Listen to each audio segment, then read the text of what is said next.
안녕하세요. 이호영입니다. 저는 한국어 교육 정책 현황 분석과 방향에 대해서 논문을 작성하도록 하겠습니다. 목차는 한 반 정도가 바뀌었는데요.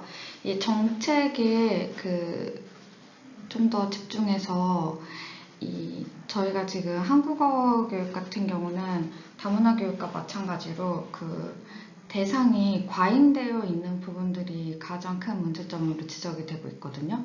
그래서 왼쪽 같은 경우는 기본적으로 저희가 한국어 교육의 현황, 지금 수요가 어떻게 확장이 됐고 어떤 과정을 통해서 한국어 교육이 지금 발전을 보였고, 그리고 한국어 교육의 기본적인 커리큘럼은 어떻게 되고 있고 라는 내용이 있고요.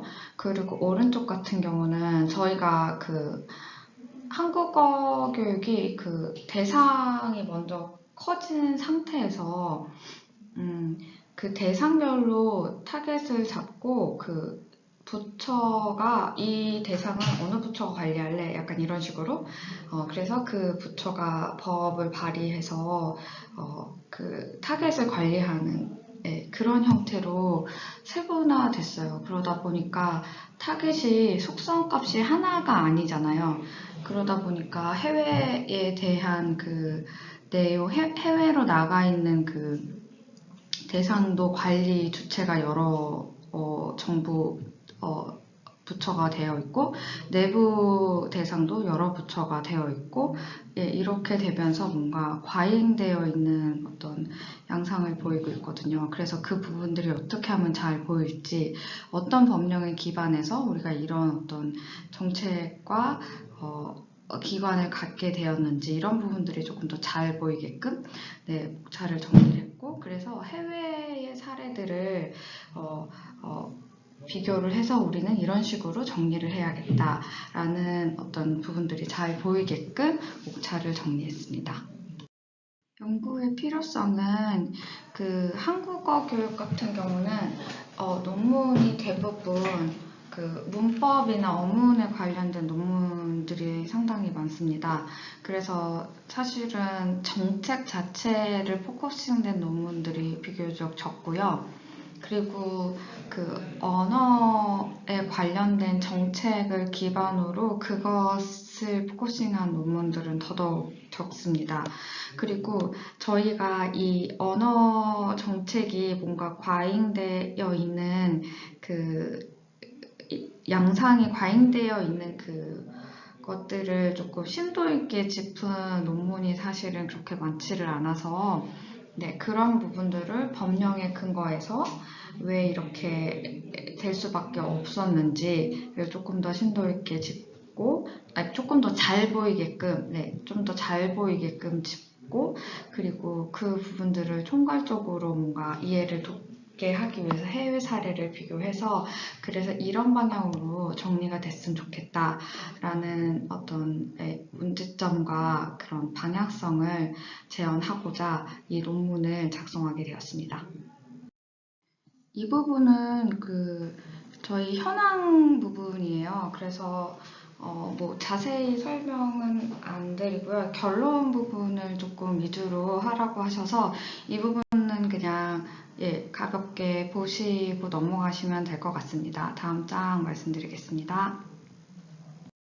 지금 가장 큰 문제는 저희가 법령이 생기기 이전에 이미 한국어 교육에 대한 수요가 많이 생긴 상태였고, 의외로 저희가 우리나라에서 예상하기 이전에 이미, 그리고 우리나라에서 이미 원하는 이민 대상을 양성해 버렸거나, 아니면은 그 대상 이외에 어쩔 수 없이 나오는 이민자의 수가 너무 많아져 버려서 뭔가 관리가 필요한 시점이 돼서, 그제서야 이제 부랴부랴 이거 누가 할 거야 하면서 이제 법이 만들어진 거죠. 그러면서 이제 문제는 관리할 대상이 그렇게 복잡해지기 전에 관리할 대상별로 법을 하나하나 만들다 보니까 이제 어느덧 약간 누더기가 돼버린 느낌이 된 거죠. 그래서 결혼 이민자는 누가 관리하고 노동자는 누가 관리하고 이런 식으로 이제 접근을 하게 된 거죠.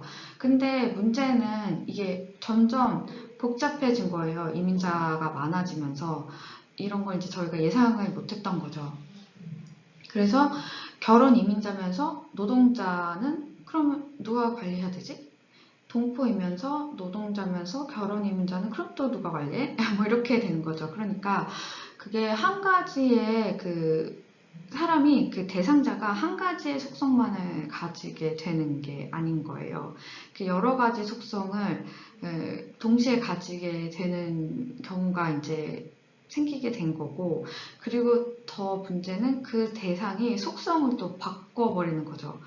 결혼 이민자였는데 갑자기 노동 이민자로 바뀐다든지 아니면은 뭐 이렇게 그 속성이 바뀌어져 버리면서 또 사각지대가 생긴 거죠. 그러니까 애시당초부터 그 이거는 이제 다문화 교육도 마찬가지인데 사실 한국 교육도 동일한 문제를 사실은 갖고 있는 거죠. 그렇게 대상자별로 프로그램을 이제 각각 만든다라는 개념으로 접근을 하다 보니까 대상이 변이가 되면서 새로운 속성의 그 대상이 생기면 그럼 그 대상별로 프로그램을 만들다 보면 뭐 100가지의 변이가 나오면 100가지의 프로그램을 만들 건가요?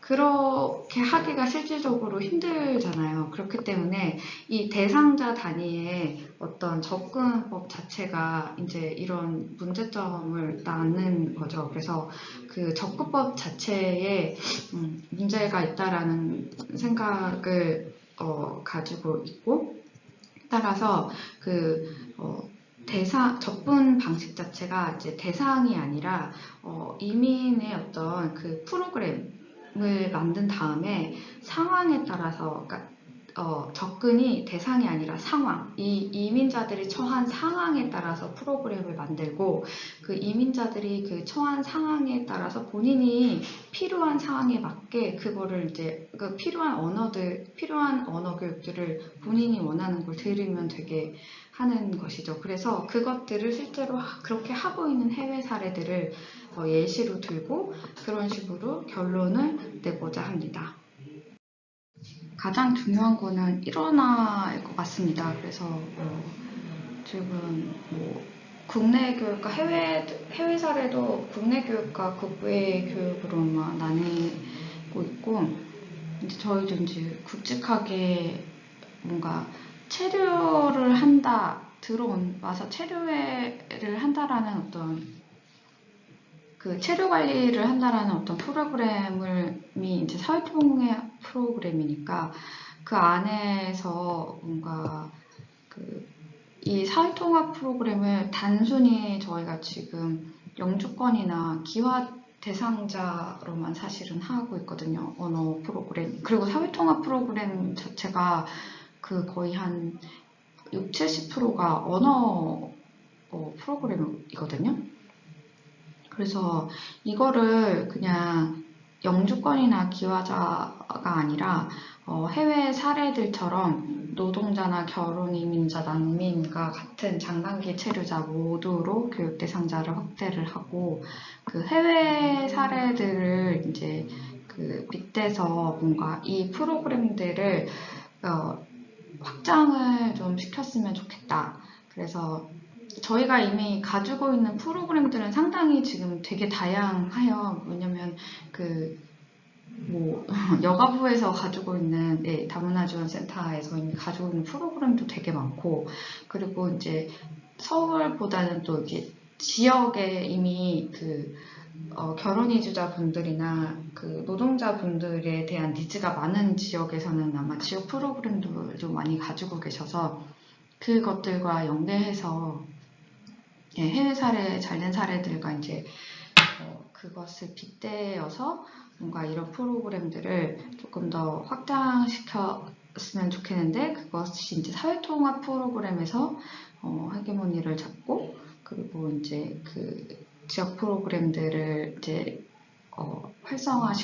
연계해서 활성화시켰으면 좋겠다. 그리고 그것들을 뭔가 해외 사례 예시와 이렇게 빗대어서 뭔가 재현을 하면 어떨까 하는 내용이고요. 또 텍스트는 읽어보시면 좋을 것 같고요.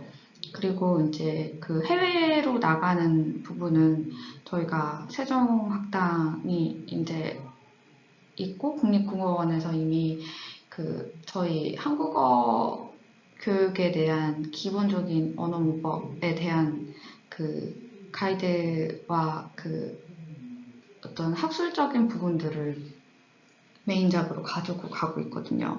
근데 이제 그 해외 사례들을 조금 찾아보면 그 좀 자유롭게 하는 사례가 이제 프랑스 사례가 조금 자유롭게 뭔가 너희들이 알아서 해 약간 이런 사례가 좀 있고 독일 같은 경우는 이제 좀 거점 지역을 좀 마련을 하고 그리고 그 재정 같은 경우도 거의 국가에서 많이 지원을 해요. 그래서 상당히 약간 조금 타이트하게 관리를 조금 하는 편이고요.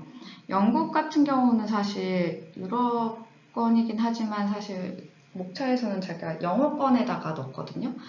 네, 근데 이제 영어는 워낙 되게 글로벌 언어여가지고, 근데 이제 영어에 대한 자부심이 영국에 있다 보니까 그 자국에서 하는 영어 시스템이다라는 것에 대한 그 인증 시스템이 있어요. 그래서 그 인증 시스템을 도입을 해서 그 영국 사례처럼 도입을 해서 기존에 이제 세종학당이 뭔가 거점처럼 쓰이고 그리고 지금 한글 학교나 뭐 한국 학교 이런 학교들까지 뭔가 근데 세종학당이 그걸 다 막 정말 실제 세종학당처럼 다 관리를 할 수는 없으니까 그 인증 제도처럼 뭔가 그것을 뭔가 표준화하는 어떤 것들을 관리를 하고 품질 관리 같은 거를 하는 거죠. 그리고 재정 지원이 사실 저희가 지금 사실 가장 큰 문제잖아요. 그것 때문에 사실